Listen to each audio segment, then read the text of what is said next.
I'm Marika from My Creative Quilts, and welcome to part 2 of the block of the month of the Garden Party Down Under. It's a pattern that I got from thequiltshow.com, which is hosted by Ricky Tins and Alex Anderson. And you have to be a star member to get the pattern for free. If you're a star member, you get some other extra things that make it fun. I'm not affiliated with them in any way, shape, or form, but I just like to tell people where I get the patterns from. So this is basically an applique pattern. In fact, it's pretty well all applique. And this is the second part. So the center part was block 1 and the surrounding borders were part 2.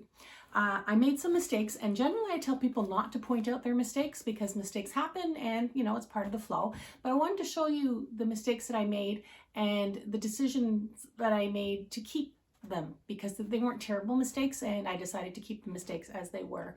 I'm not following the pattern exactly because I like to make my patterns mine.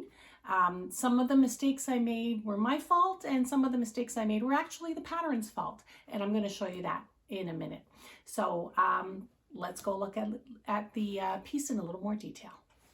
So this is the pattern. It's called the Garden Party Down Under, and you can see I did the middle one, and this border came with the first block, and then the second part of the block of the month were these two borders.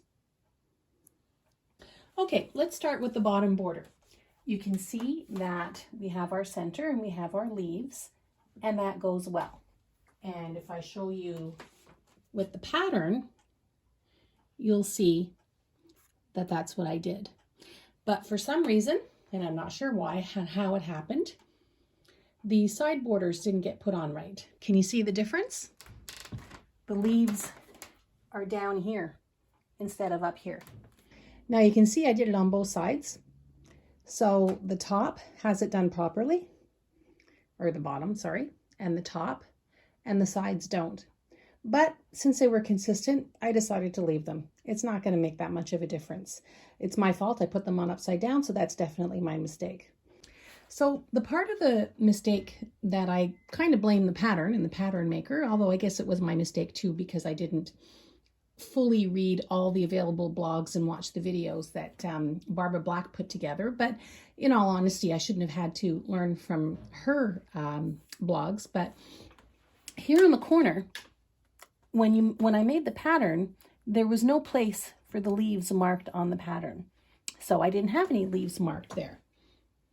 And as you can see, for the other leaves, I appliqued some stems for them.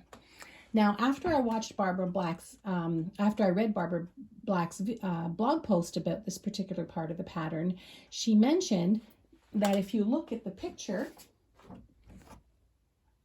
you see in the corner that there are leaves.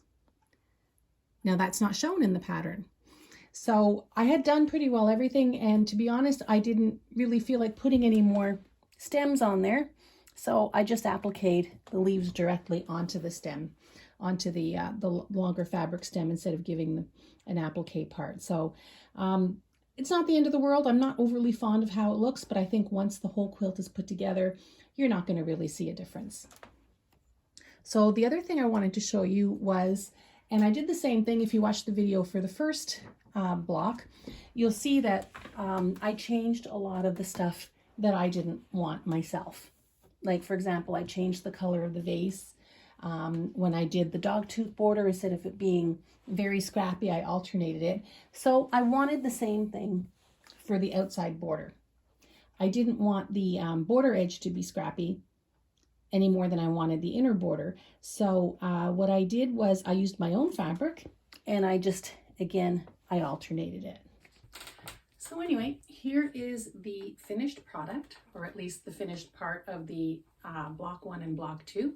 It's big enough for a wall hanging if somebody doesn't want to make the full quilt, which I think is about 80 by 80 if I remember correctly.